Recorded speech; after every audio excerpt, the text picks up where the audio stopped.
Hello, David here, and the project for today is draining and refilling the transmission on a 2016 Toyota RAV4. Got the car jacked up on jack stands or all four wheels all around. You can see my bubble level over there to make sure everything's all level. And if you follow my channel, you know I just did this on a 2018 Toyota RAV4 last week. Everything's the same, the process is the same, the transmission's the same. The only difference is on that video, and I'll put the link to it on the upper right corner here, is that video I went through the theory of the sealed transmission and the thermodynamics of the transmission fluid and how it expands and all that. And then I went over the 3 different ways of measuring the temperature of the transmission fluid to get the proper level in the transmission. I'm not going to do that here. A lot of people don't like long videos. That video I think was almost 25 minutes long. This is going to be a short, quick video, quick and to the point. I'm sticking to the process I like with using the scanner to determine the temperature of the transmission fluid. Got the wheel off the left front wheel well, and I'm just going to crack the fill port just to make sure that it's not frozen or rusted or anything. It's not a rust belt car. It's not going to be a problem.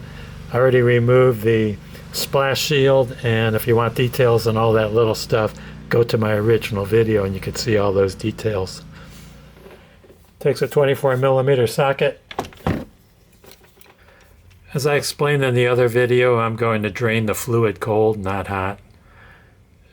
Some people say to drain hot because you get all the contaminants drained out with the fluid.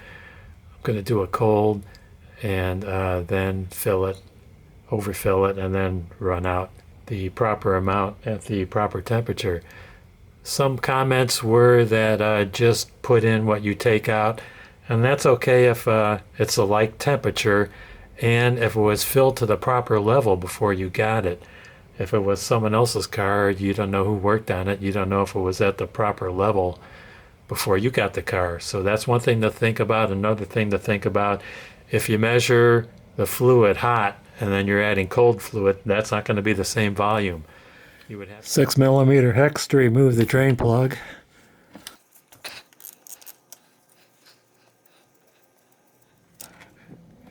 Next, remove the overflow tube or the standpipe, whatever you want to call it. You can't see it, it's recessed in there. Same 6mm hex. Kind of messy, so keep a towel handy. Most of the fluid in the pan will be gushing out from here.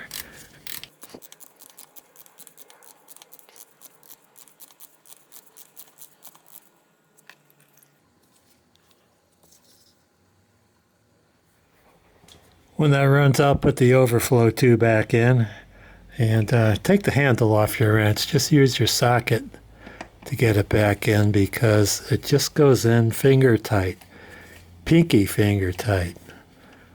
What holds it in is a drain plug that goes in after this.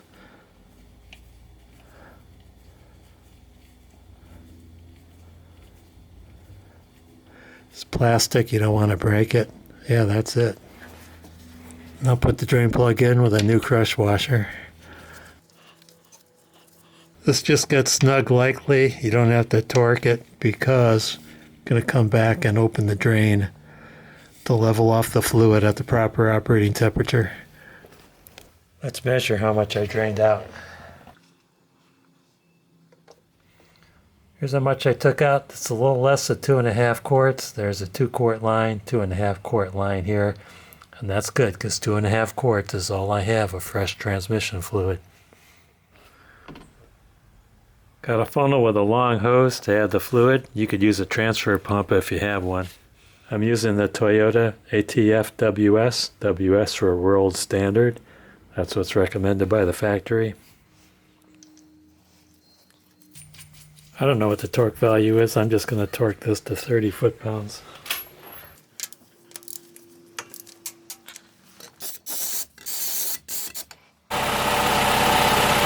Okay, I got my scanner set up, the engine's running. I run it back and forth from drive to reverse a few times to circulate the new fluid. And my scanner is showing 87.13 degrees Fahrenheit, waiting for it to get to 104. I got my wrench handy to open the drain plug when it does reach that temperature. The range is 104 to 113 degrees Fahrenheit. If by chance you go over the top limit, if you go over 113 degrees Fahrenheit, it's going to take a long time for it to cool down. Ask me how I know. See the other video. I'm at 101.75.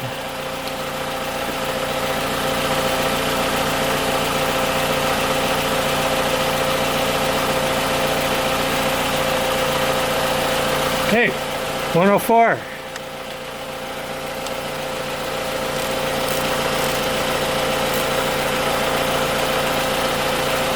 You're going to let off fluid until it starts dribbling. If it doesn't let any out, it means you didn't put enough fluid in.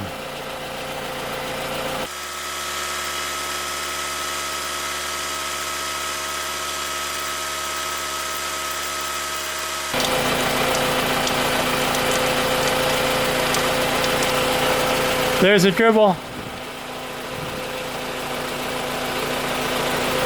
Gonna torque that down to 30 and then clean it with some brake clean.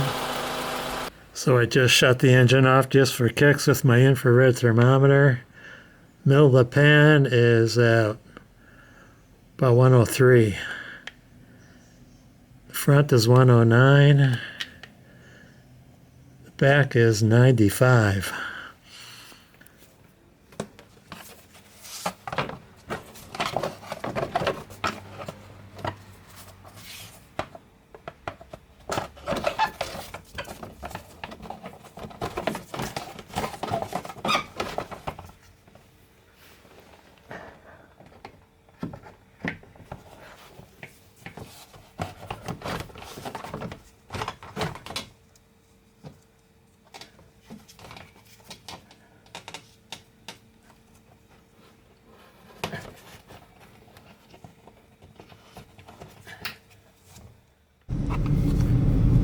Taking it for a test drive. Don't forget to make your father happy and fill out your logbook with your latest maintenance record.